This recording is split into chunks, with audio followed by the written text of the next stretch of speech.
កិច្ចប្រជុំរបស់លេខាធិការដ្ឋាននៃក្រមការងារថ្នាក់ខេត្តក្រុងស្រុកស្ដីពីការពិនិត្យលទ្ធផលនៃការអនុវត្តក្របខ័ណ្ឌអនុវត្តការជំរុញបង្កើនការថែទាំសុខភាពបឋមត្រីមាសទី1ឆ្នាំ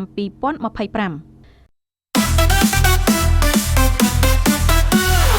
នៅព្រឹកថ្ងៃទី22ខែមេសាឆ្នាំ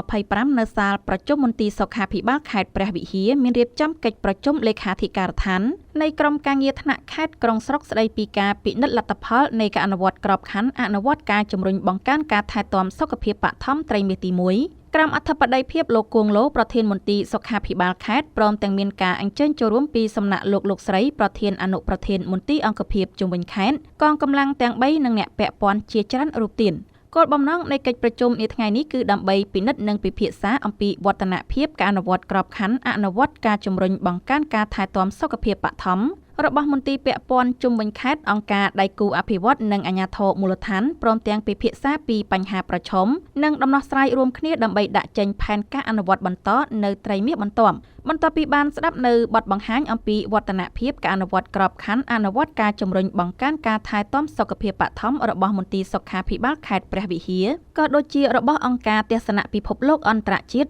WWI ប្រចាំខេត្តព្រះវិហារនិងរបស់មន្ទីរកសិកម្មខេត្តព្រះវិហារក៏ដូចជាការចូលរួមជាមតិយោបល់ល្អៗពីអង្គប្រជុំរួចមកលោកគួងឡូបានថ្លែងកោតសរសើរនិងវាយតម្លៃខ្ពស់ចំពោះកិច្ចខិតខំប្រឹងប្រែងរបស់លោកស្រីជាក្រុមការងារលេខាធិការដ្ឋានទាំងអស់ដែលបានអនុវត្តក្របខ័ណ្ឌអនុវត្តការជំរុញបង្កើនការថែទាំសុខភាពបឋមត្រីមាសទី1ទទួលបានលទ្ធផលល្អប្រសើរជាមួយគ្នានេះផងដែរលោកសង្ឃឹមថាកិច្ចប្រជុំនាថ្ងៃនេះពិតជាទទួលបាននូវធាតុចូលសំខាន់ៗបន្ថែមទៀតដើម្បីជាគោលដៅក្នុងការយកចិត្តទុកដាក់ក្នុងផែនការសម្រាប់អនុវត្តត្រីមាសបន្តទៀត